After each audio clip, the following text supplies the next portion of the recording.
Sir आपका शुभ नाम? Sir मेरा नाम अश्विनी कुमार गौतम जी है पद? और मैं ये भारतीय बौद्ध महासभा का वैसे मैं महामंत्री हूँ। लेकिन यहाँ पे बहुत बाबा साहब डॉक्टर B.R. अम्बेडकर आयोजन समिति जन्मोत्सव समिति जो बनाई गई है उसका मैं अध्यक्ष हूँ। संविधान रचयिता अम्बेडकर जी की आज जयंती है जी क्या क्या कार्यक्रम है, क्या कहेंगे सर? जी सर आज क्या क्या कार्यक्रम कार्यक्रम हमारा ये है सर, दूर दराज से हम सब लोगों ने प्रचार प्रसार किया है और गांव-गांव तक हम लोग संदेश दिया है। आज भारत रत्न डॉक्टर B.R. अम्बेडकर साहब का 134वां जन्मदिन है और हम लोग चाहते हैं कि उनके प्रकाश को, उनकी शिक्षाओं को जन जन तक पहुंचाया जाए, जिससे राष्ट्र का एक अच्छा निर्माण हो और राष्ट्र तरक्की पे जाए। संविधान को तोड़ने मरोड़ने के प्रयास जारी है, इस संबंध में आपका संगठन क्या कर रहा है सर? सर ये संविधान को तोड़ने किसी की बस की बात नहीं है। ये संविधान बहुत ही मजबूत बना हुआ है और ये लोकतंत्र के द्वारा और रक्षा के लिए बनाया गया है। तो मैं सोचता हूँ अगर कोई भ्रम है कि संविधान तोड़ देंगे, वो खाली भ्रम है। संविधान कोई नहीं तोड़ सकता है। आज जो रैली का आयोजन किया गया है, इसमें कहाँ के लोग आए हैं, ये कहाँ से चलकर कहाँ पहुँचेगी? सर यहाँ सिक्किम के भी हमारे मोनेस्ट्री के लोग आए हुए हैं और बहुत बिच्छू भी आए हैं और हमारे डॉक्टर MP सिंह जो हमारे आयुर्वेदिक कॉलेज बरेली से चल के आए हुए हैं और माननीय विधायक जी हमारे मुख्य अतिथि हैं और खंड शिक्षा अधिकारी हमारे फूलपुर और बहुत सारे महान भाव हमारे हैं, काफी दूर दराज से चल के आए हुए हैं डॉक्टर B.R. अम्बेडकर साहब के जन्मोत्सव। इस मौके पर जनता को कोई दिशा निर्देश संदेश? हाँ सर, मैं एक यही आज की जयंती पे चाहूंगा कि जो बाबा साहब ने कहा था शिक्षित बनो, संगठित रहो, संघर्ष करो, तो हमें सबसे पहले अपने बच्चों के लिए शिक्षा देनी है। जैसे महापुरुषों ने कहा है कि अगर एक रोटी ना हो तो आधी खा लो, अगर आधी रोटी खा के और कपड़े अगर सही ना हो तो फटे कपड़े पहन लो, लेकिन शिक्षा को जरूर प्राप्त करो। बगैर शिक्षा के प्राप्त करके कुछ नहीं हो सकता है।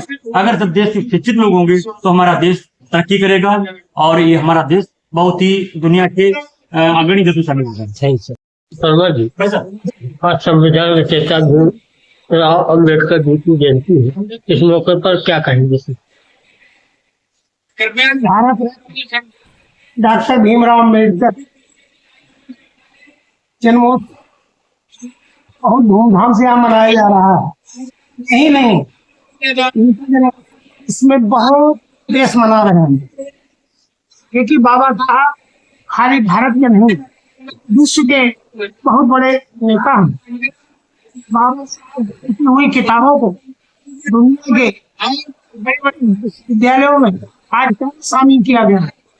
ये विश्व के 10,000 लोगों में से जब सर्वे हुआ था, इनका स्थान चौथा है विद्वान मानवतावादी व्यक्ति। और जब काठमांडू में ये तमाम बहुत बड़ा सर्वे हुआ था, कोलंबिया में एक सर्वे हुआ था, तब ये माना गया कि बाबा साहब दुनिया के सबसे योग्यतम व्यक्ति हैं, सबसे अधिक विद्वान, और उन्होंने बहुत ये समझिए 9 भाषाओं का बहुत अच्छा ज्ञान था और 32 विषयों के वो मास्टर रहे और विश्व के बहुत ही महान व्यक्ति, चाहे हमारा इस समय दक्षिण कोरिया का जो राष्ट्रपति उसके बयान देते हैं कि उन्होंने भी माना है कि बाबा साहब दुनिया के सबसे योग्य व्यक्ति।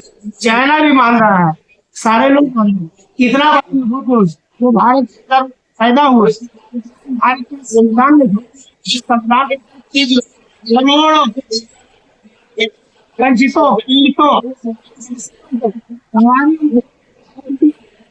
दिलाई धीरे तो मुंह अंदाज सिखाया उपस्थिति का दर्ज कराना अपने में अनुपम है, अद्वितीय है।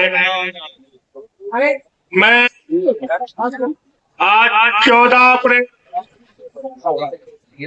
बोधिसत्व डॉक्टर भीमराव अम्बेडकर जी की इस पर्व जयंती पर सबसे पहले मैं उनको शत शत नमन करता हूँ, अभिनंदन करता हूँ, वंदन करता हूँ कि जिन्होंने गुलामी की जंजीरों को तोड़ते हुए जब भारत आजाद हुआ और भारत के आजाद होने के बाद इतना विशाल संविधान के निर्माता, जिन्होंने संविधान लिखने में जो समय लगा है 2 वर्ष 11 माह 18 दिन का, और आज वो संविधान विश्व का सबसे विशाल संविधान है। और उस संविधान के माध्यम से भारतवर्ष सबसे बड़ा लोकतांत्रिक देश बना, और भारतवर्ष को पूरे विश्व में पहचान मिली कि सबसे बड़ा लोकतंत्र जो है भारतवर्ष में लोकतंत्र है। ये संविधान के निर्माता को मैं बार बार प्रणाम करता हूँ। आपका शुभ नाम? हमारा नाम है राम बाबू। राम बाबू, क्या पद है, किस संगठन में है सर? हम पब्लिक इंटर कॉलेज के में वरिष्ठ साहित्य पद पर कार्यरत हैं। आज संविधान रचयिता भीमराव अम्बेडकर जी की जयंती है, इस मौके पर क्या कहेंगे सर? 2 शब्द। इतने बड़े दिन, इतने खास दिन के लिए तो शब्द भी नहीं है जो कहे जाए, जिसके लिए पूरी देश और दुनिया उनके नतमस्तक है, जबकि देश हमारा उनके ऋणी को कभी चुका नहीं सकता जो उन्होंने देश के ऊपर करा है, देशवासियों को करा है। जब देश हमारा आजाद हो रहा था तो बाबा साहब ने कहा था कि हमें अंग्रेजों से तो गुलामी मिल जाएगी, पर जो हमारे हक वंचित दलित, पिछड़े, महिलाएं, दबे कुचले लोग हैं, उन लोगों को किससे जो आजादी मिलनी चाहिए वो अंग्रेजों की आजादी के बाद भी नहीं मिल पाएगी। मैं चाहता हूं कि देश आजाद होने के बाद इन लोगों को जो असली आजादी मिलेगी, जो संविधान लागू होने के बाद जो आजादी मिलेगी, हमारे खुद का जो कानून होगा वो उससे जो आजादी मिलेगी, उस आजादी की अपनी कुछ बात ही होगी। उसके लिए उन्होंने दिन रात मिलकर के संविधान तैयार करा, और संविधान के बदौलत आज जिसको किसी प्रकार का कोई अधिकार नहीं था, आज वो